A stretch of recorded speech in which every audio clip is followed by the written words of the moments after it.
Nick Timmeros, The Wall Street Journal.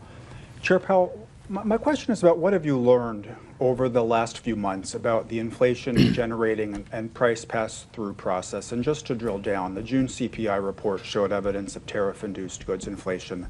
Now, the tariff landscape is only starting to be settled with some of these more recent deals. Given the lags between when tariffs are announced and when they show up in goods prices, is 2 months a long enough horizon to evaluate the impact and be confident that tariffs aren't impacting the broader inflation process?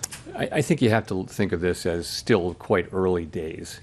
And so I think what we're seeing now is substantial amounts of tariff revenue being collected on the order of $30 billion a month, which is substantially higher than before.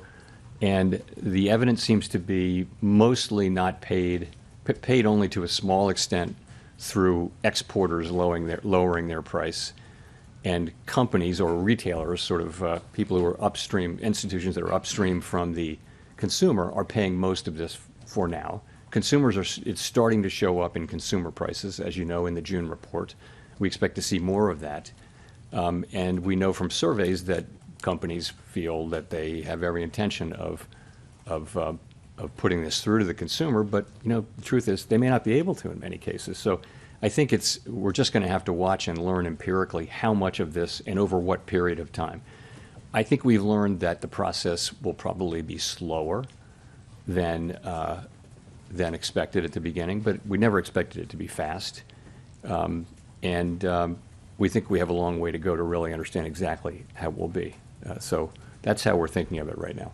So if I could follow up, is the reticence to look through core goods inflation being driven by the judgment that during the pandemic expectations proved more adaptive than anyone at the Fed expected? Is it being driven by uncertainty over how restrictive policy is? You could argue we are a bit looking through goods inflation by not raising rates. We haven't reacted to new inflation, but I mean I wouldn't insist upon that. But I don't think I think the base case, as I said, a reasonable base case is that these are one-time price effects. Of course, in the end, there will not be. This will not turn out to be inflation because we'll make sure that it's not. We will, through our tools, make sure that this does not move from being a one-time price increase to serious inflation. We want to do that efficiently, and that means we want to do it.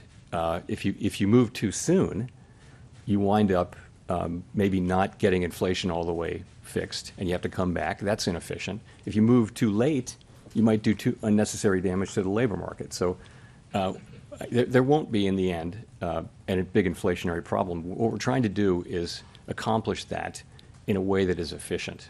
But in the end, there should be no doubt that we will do what we need to do to keep inflation under control. Ideally, we do it efficiently.